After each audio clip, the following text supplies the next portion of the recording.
जाग उठी डायन। राजस्थान के एक छोटे से गांव में रहती थी रुक्मा देवी। उम्र यही कोई 60 साल की होगी उनकी।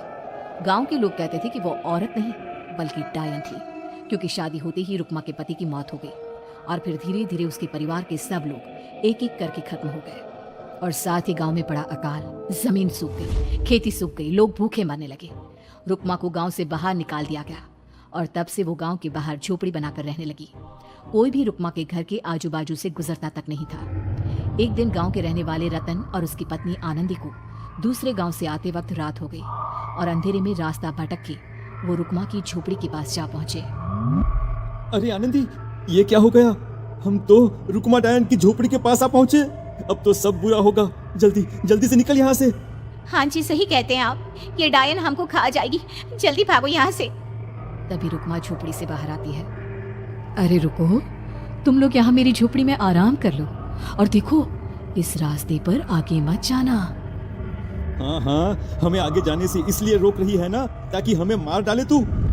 अरे ना ना, मैं तो तुम्हारी जान बचाना चाहती हूँ, मेरी बात तो सुनो।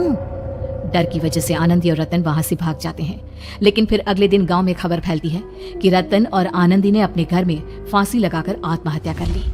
वजह क्या थी किसी की समझ में नहीं आया। अगले दिन गांव में जोर का तूफान आया और भयानक तरीके से किसी के रोने की आवाज गूंजने लगी। अरे भाई, लगता है उस डायन रुक्मा ने गांव पे काला जादू कर दिया है।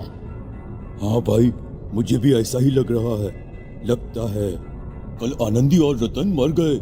लगता है ये उसी का किया धरा है। हमें सरपंच के पास चलना चाहिए। वो दोनों आदमी सरपंच के घर पहुंचते हैं। अरे तुम इस वक्त यहाँ पर क्यों आए हो? जानते नहीं बाहर क्या हो रहा है? कितनी डरावनी आवाज गांव में गूंज रही है। बस मालिक, किसी तरह आ गए। पूरे गांव वालों की जिंदगी का सवाल है। अरे मालिक, ऐसे तो सब एक एक करके मर जाएंगे। तो क्या चाहते हो? क्या किया जाए? मालिक, हमें रुक्मा को मारना होगा। अरे जब तक वो डायन गांव में जिंदा रहेगी तब तक गांव में ये सब होता ही रहेगा।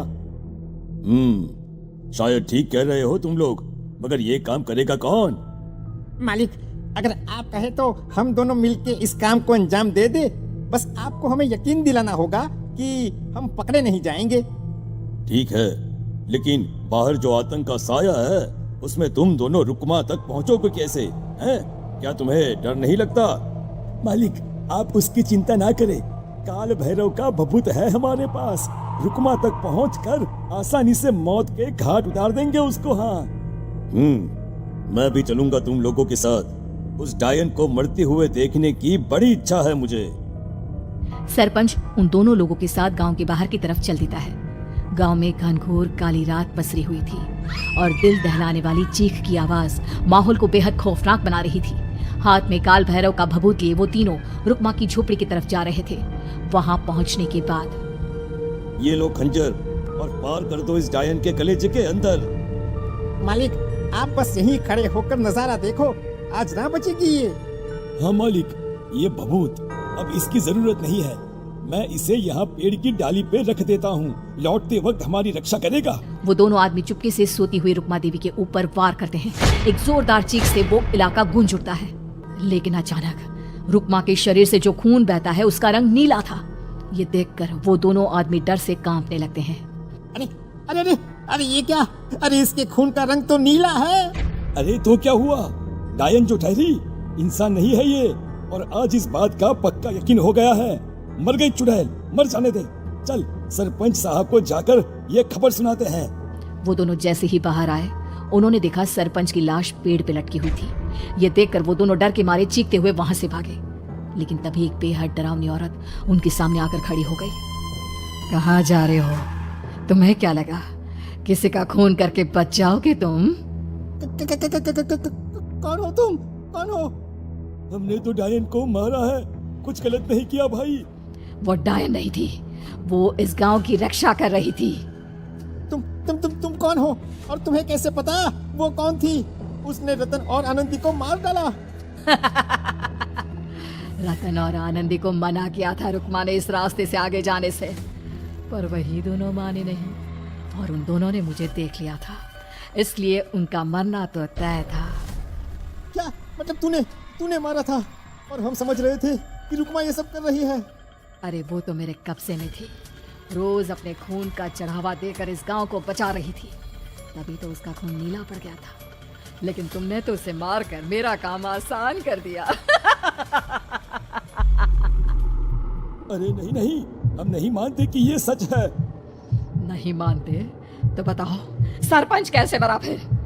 क्योंकि उस वक्त तो तुम लोग रुकमा को मार रहे थे ना, जवाब दो। हाँ, बात तो सही है। इसका मतलब इसका मतलब अब तुम लोगों ने अपनी मौत को खुद दावत दी है, क्योंकि जो तुम लोगों को बचाने की कोशिश कर रही थी वो तो अब रही नहीं। अरे लेकिन कौन है वो जो हम लोगों को मारना चाहता है? आत्मा, रुकमा के घर वालों की आत्मा। वो लोग कोई आम आदमी नहीं, खूनी भेड़िए थे, और रुकमा ने उनका ये राज जान लिया था। रुकमा के अंदर शक्तियां थी जिसके चलते उसने उन सबको खत्म कर दिया। क्या क्या? अरे लेकिन पूरा गांव तो समझ रहा था कि रुकमा अपने घर वालों को खा गई। खा रुकमा नहीं, मैं आ गई। क्योंकि असली डायन मैं हूँ, और अब कोई नहीं बचेगा इस गांव में, कोई नहीं। भागो तुम दोनों। वो दोनों आदमी पागलों की तरह भागते हुए गांव पहुंचते हैं।